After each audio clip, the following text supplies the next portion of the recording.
Jimsa, important to understand that this case is overlaid with complications. It's intricately woven in with a number of people who worked with the Aam Aadmi Party and turned against them for a number of reasons, turned approvers also. Some, in fact, went hostile as well. This is definitely going to be something which is more of a potboiler when it comes to politics of Delhi and beyond. It certainly is. And I would not want to sound like a contrarian. I'd leave the judgment of this case entirely to the Supreme Court. And I trust their competence in jurisprudence. Having said that, if and when Arvind Kejriwal is out on bail, he does have an influence on at least 4 different seats in Delhi. At least 4 different seats. We're seriously talking about one, the East Delhi seat, one, the New Delhi seat where Somnath Wadi stands. You have Udit Raj from Northeast. So you have at least 3, 4 All right, seats. Jimsa, just 1 second. We have breaking news coming in. The Supreme Court has said that it will now hear Kejriwal's petition on Thursday. No interim bail granted to Mr. Kejriwal today. The court, as I said earlier, will be looking at the matter on Thursday, which is day after tomorrow. Jimsa, no interim bail for Arvind Kejriwal. He perhaps might have to stay in prison for a couple of days, maybe even longer. It looks like at least the next 2 days are certain for Mr. Kejriwal. Like I said earlier, I'm going to leave it to the top court's jurisprudence.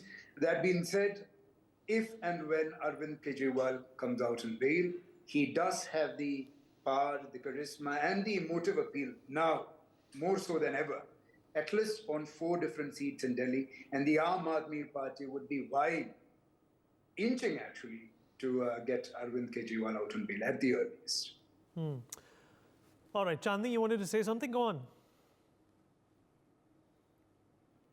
The only point I want to make is that at the end of the day, the court will consider the suggestions and the conditions of ED, if at all they are going to grant Arvind Kejriwal bail. If ED proves to the court that Arvind Kejriwal, and that's a fact, that Arvind Kejriwal is an influential person, he would come out and influence, and if he influences the case, he would not be granted the bail.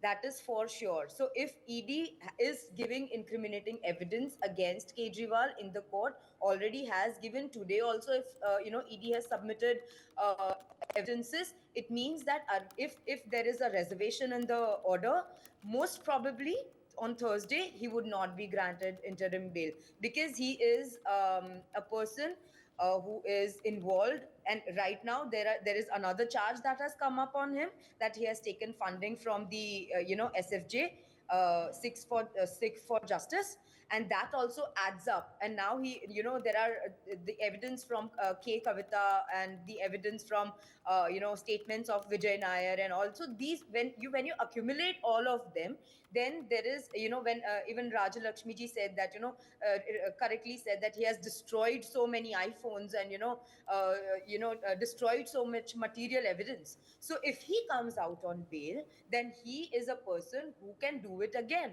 There is a precedence to this, that he has done it before, he will do it again. So if this is put forward in the court, then most probably the court will not grant him any interim bail. Okay, Ayush, my colleague, is also joining us on the broadcast. Ayush, if you can hear me. You're audible. Ayush, no interim bail for Mr. Kejriwal. Maybe a couple of more days in Tihar, perhaps even more. Like Chandni said, that before the court takes any kind of a solid decision, they will consider ED's recommendations and suggestions as well. Well, yes, first we have to must tell our audience that the petition challenging Arvind Kejriwal's arrest was filed on April 10th and judgment in front of the Delhi High Court, which was dismissed, and challenging the ED arrest. Kejriwal was arrested on March 21 and has been under custody since then. But as of now, many days have been passed. The case has been brought up in front of the Rouse Avenue Court, then to the Delhi High Court, and finally to the Supreme Court. And it's been more than 3 weeks and the Supreme Court is hearing this matter. But as of now, the Justice Khanna Kejriwal's bench has announced that tentatively they will see if the matter finishes. But as of now, the honorable bench is giving a date for day after tomorrow, which is Thursday. And if it's not possible, and then the honorable bench will hear it sometime in next week. And next week is going to be very difficult for both the lawyers, for one representing Arvind Kejriwal and the other one representing ED. However, we must also know that since the court is saying that next week is going to be very difficult, if Arvind Kejriwal does not get interim bail in next week also, then he have to wait for more than 1 month, as near or sooner the Supreme Court vacations are going to start. Over to you. All right. Well, there's been no mention of an interim bail. The court has just said they will resume discussing this matter on Thursday. So everything else at this point in time, Advocate Dhananjay, is conjecture at best. Well, I don't think the Supreme Court is going to make a departure from the jurisprudence it has evolved over the last 20 years. It's more likely that the court will consider grant or denial of bail on the traditional grounds, but is not going to evolve this new ground, because this is not just going to open up a Pandora's box, it's also going to diminish the progress that the Supreme Court has made in the last 20 years. Because you really cannot make an intelligible difference and say that a person should in fact be allowed bail because he has a parliamentary seat to canvass for, but we will not grant a bail if he has a Zilla Panchayat seat to canvass for. And this is going to wreak havoc. And I think this realization might have also occurred to the Supreme Court, because in the first half, what the Supreme Court was in fact strongly stressing upon is the need for an interim bail. But now we just understand that the court has deferred the matter by 2 days. And so it's not really very difficult for the Supreme Court to come to this realization, because when they do have the time for recess, lunch and all that, they are really going to reflect. They probably might have reflected on the danger that accompanies. So it's perfectly fine for the Supreme Court to grant bail to Mr. Arvind Kejriwal on the traditional grounds. It would really be bad for public good if the court were to evolve an election as a new ground to grant bail, because that is going to set back the law, and that is going to create havoc across the courts in this country, because what the Supreme Court says and does will be treated as precedent, notwithstanding the fine line that the court says it will not be treated as precedent.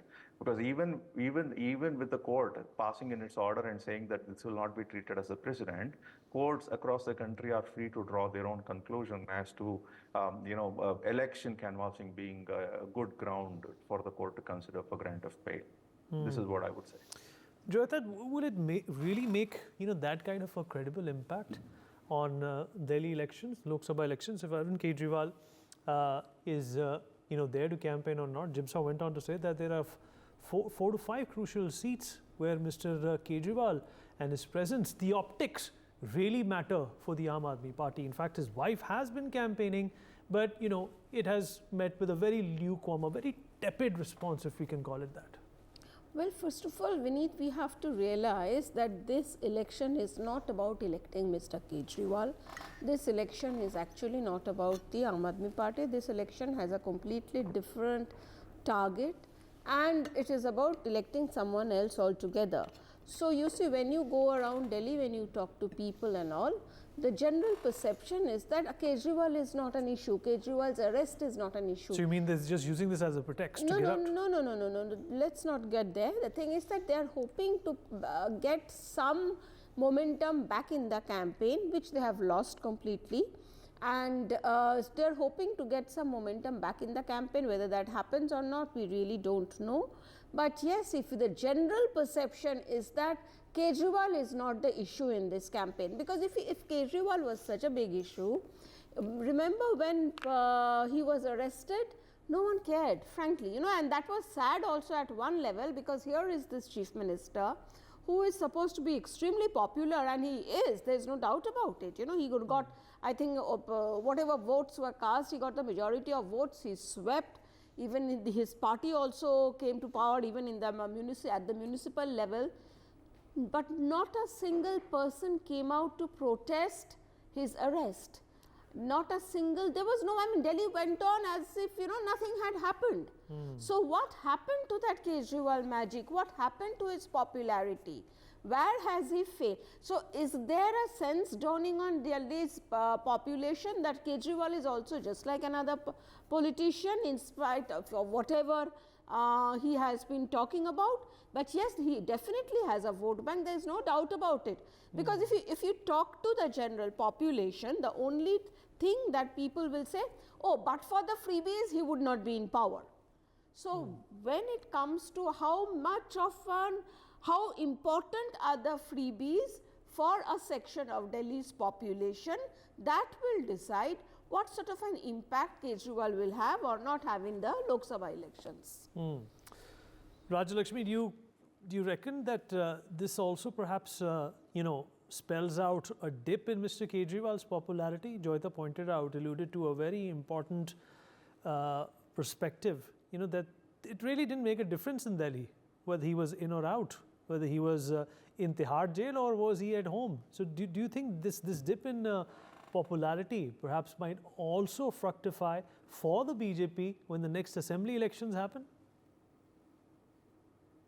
Yes, definitely, Vineet. You know, there is, you know, very interestingly, just let me tell you the statistics that, you know, even at the height of his popularity, when he just started, at that time also, in the 2014 elections also, he was not able to make any dent into the BJP's popularity. So that is how it was. And then, okay, there was this, he had an interesting vote share at that time, but that vote share also fell in 2019. It fell down to half actually in Delhi.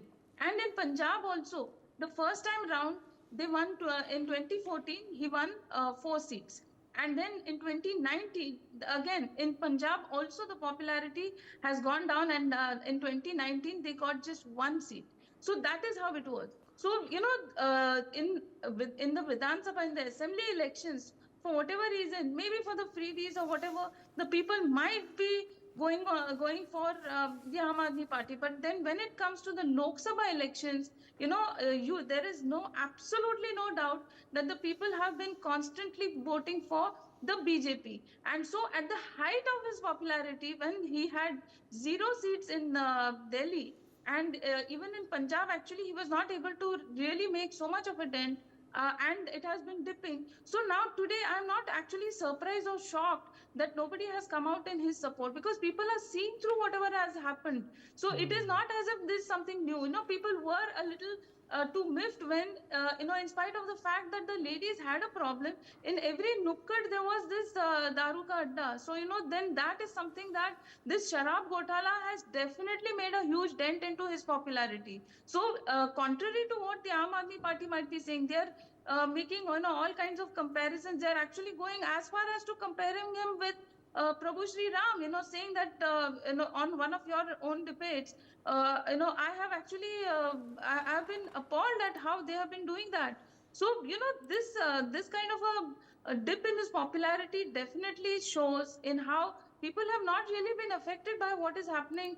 You know, whether he is in or out of jail, nothing has actually affected them. It's only the Aam Aadmi Party who has actually, and most of them only on the television channels, they have been coming here and making a huge hue and cry about it, and you know, outside on the roads in some places. But otherwise, the people are not really affected. And look at it, that he has not actually taken even one ministry. He didn't do any of it when he was outside of jail. So from inside of jail, how he is going to affect any of the ministries is beyond anybody's understanding. So actually, that's a good point. Actually, and Jimsa, do you think that has also been a problem? For more such videos, subscribe to the NewsX YouTube channel, hit the bell icon.